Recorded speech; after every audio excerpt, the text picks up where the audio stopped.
신명기 28장 주석. 신명기가 시작된 이후 모세는 가나안 입성을 앞둔 출애굽 2세들로 구성된 청중들에게 그동안의 출애굽 역사와 이스라엘 백성을 향한 하나님의 뜻과 계획을 전해왔다.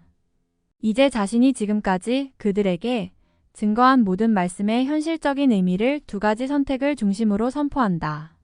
순종을 통해 삶을 택할 것인가, 아니면 불순종으로 죽음을 자초할 것인가가 그것이다.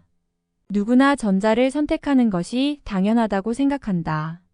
그러나 우리가 잘 알다시피 사사기로부터 바벨론 포로 생활의 시작을 다루었던 열왕기에 이르기까지 이스라엘의 역사 문헌들은 이들이 오히려 후자를 선택하여 스스로 죽음에 임했다고 증언한다.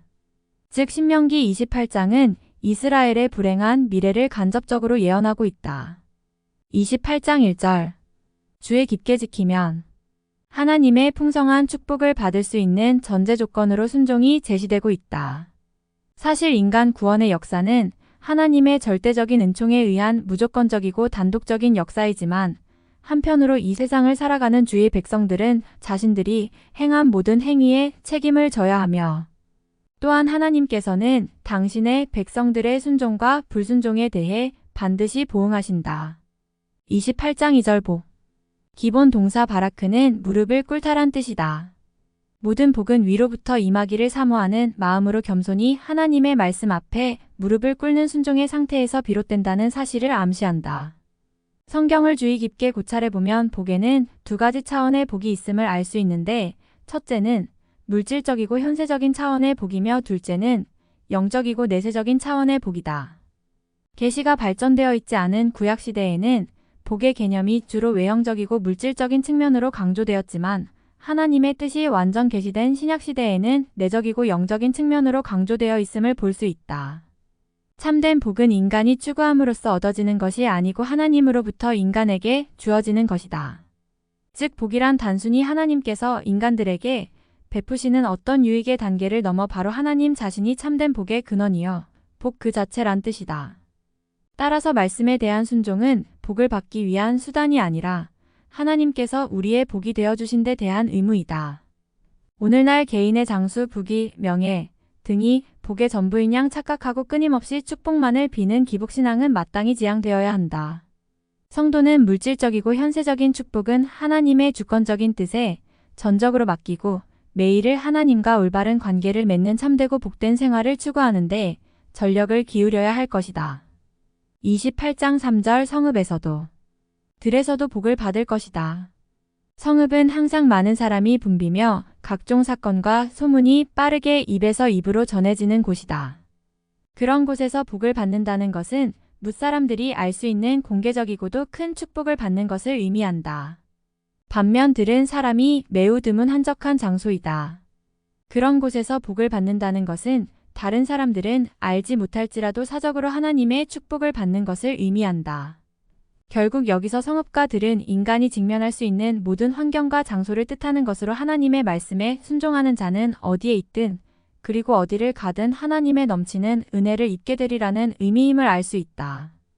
28장 7절 일곱 길로 뿔뿔이 도망할 것이니 히브리인들에게 7이란 숫자는 완전을 뜻하는 상징수이다. 이는 대적들이 완전히 패배하여 산산이 흩어지리라는 뜻이다.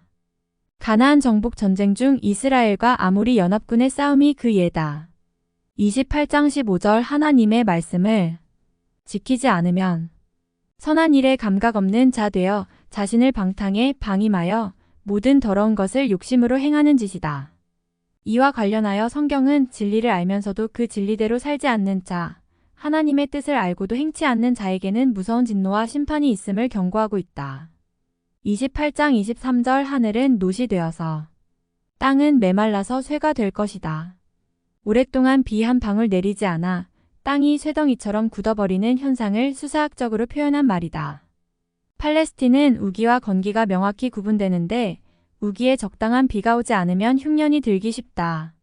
때를 따라 적절히 내리는 비가 하나님의 은혜를 상징하는 표현이라면 본절의 표현은 하나님의 저주를 상징하는 말이다. 이스라엘에 주어질 가나안이 비록 적과 꿀이 흐르는 비옥한 땅이라 해도 하나님 말씀에 불순종하는 자들에게는 그 소산을 내주기를 거절하는 피폐한 땅이 되리라는 무서운 경고이다. 28장 24절 모래와 티끌. 황폐한 토양의 바람이 급하게 불 때 일어나는 흙먼지를 가리킨다. 팔레스틴에는 아프리카에서 지중해 쪽으로 부는 뜨거운 바람인 시로코 때문에 이러한 먼지가 자주 일어난다.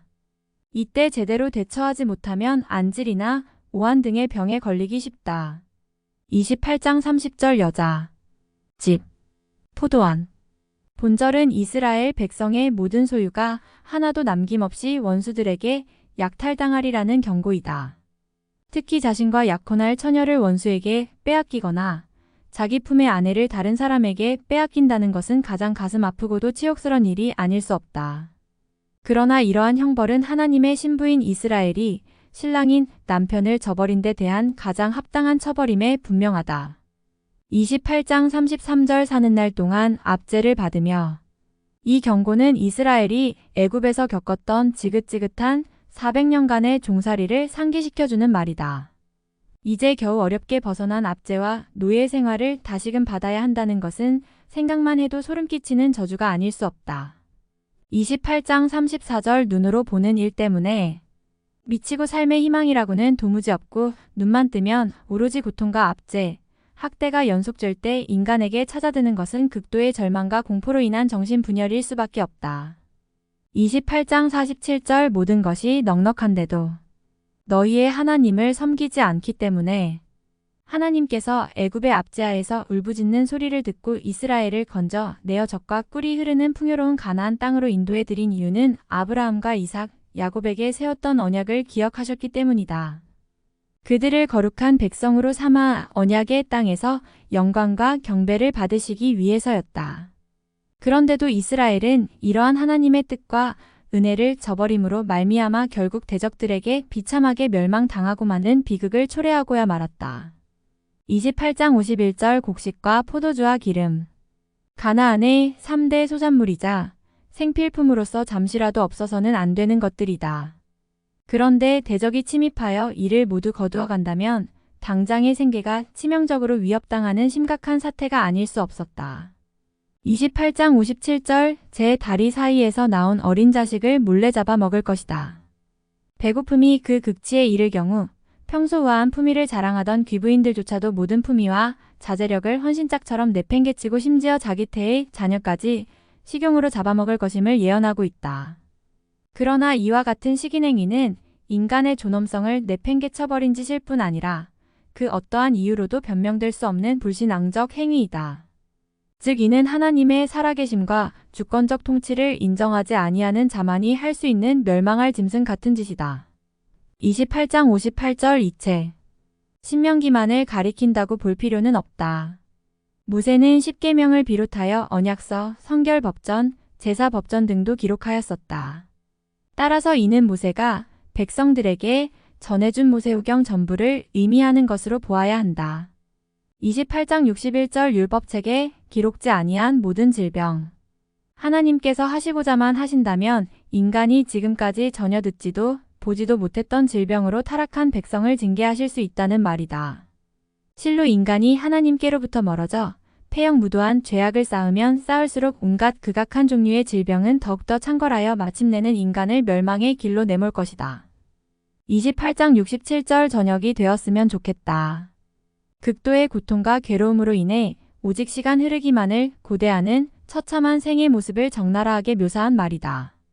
이는 하나님과 함께하는 순종의 생활이 그 어디서나 시간이 너무 빨리 흘러가는 것이 안타까운 천국 생활이라면 하나님을 떠난 불순종의 생활은 본질적으로 매 순간 매 상황이 지겹도록 긴 지옥 생활임을 잘 시사해 준다.